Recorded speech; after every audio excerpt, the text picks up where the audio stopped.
Një deklaratë e presidentit serb Aleksandar Vučić për mundësinë e ndryshimit të rrjedhës së lumit Iber nxiti reagime të forta në Kosovë dhe një përplasje publike mes Beogradit dhe Tiranës.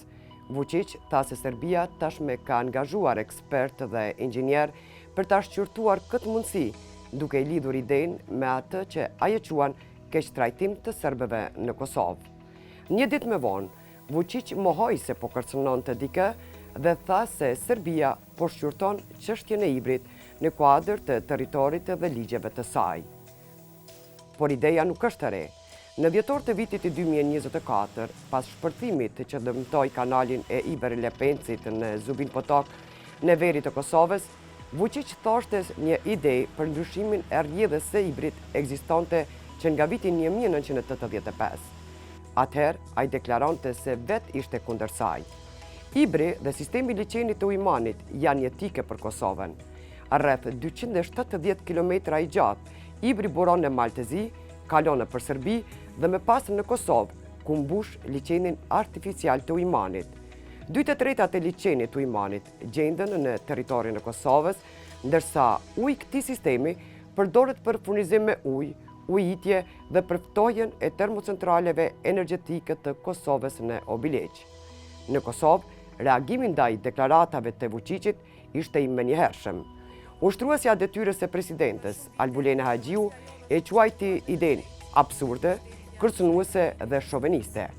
Ajo tha se përdorimi i burimeve ujore si instrument presioni ndaj Kosovës është i papranueshëm, ndërsa kërkoi që deklaratat e Vučićit të adresohen me partnerët ndërkombëtar. Me pas, në debat hyri Shqipëria. Ministri i jashtëm shqiptar, Ferit Hoxha, tha se ndryshimi i rrjedhës së një lumi që është pjesë e një sistemi ujor ndërkufitar nuk mund të trajtohet vetëm si çështje brendshme e një shteti. Uji nuk mund të përdoret si instrument presioni politik, tha ai.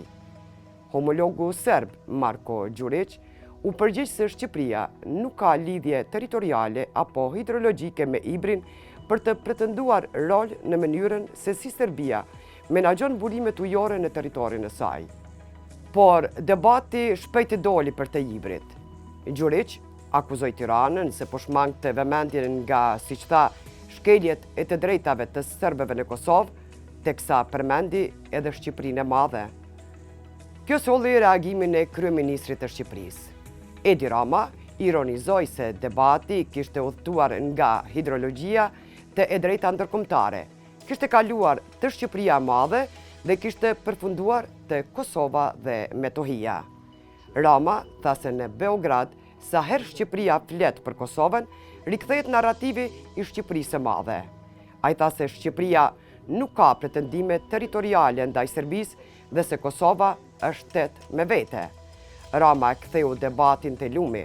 Ai tha se Ibri është sistem ujor ndërkufitar dhe se Serbia mund t'i menaxhojë burimet brenda jurisdiksionit të saj, por nuk mund të pretendojë se pasojat e mundshme për një vend tjetër ndalen në kufirin serb.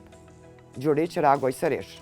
Ai tha se arsyeja e vërtetë e debatit, sipas Beogradit, është rënimi i shtëpive dhe pronave të serbëve pranë ujmanit, për të cilin akuzoi qeverinë e Kosovës. Ai përsëriti se Shqipëria nuk ka lidhje me Ibrin dhe bëri thirrje që përplasja publike të zëvendësohet me dialog. Ekspert të intervistuar më herët nga Radio Evropa e Lirë pohojnë se ndryshimi i rrjedhës së Ibrit është teknikisht i mundur, por jashtëzakonisht i kushtueshëm.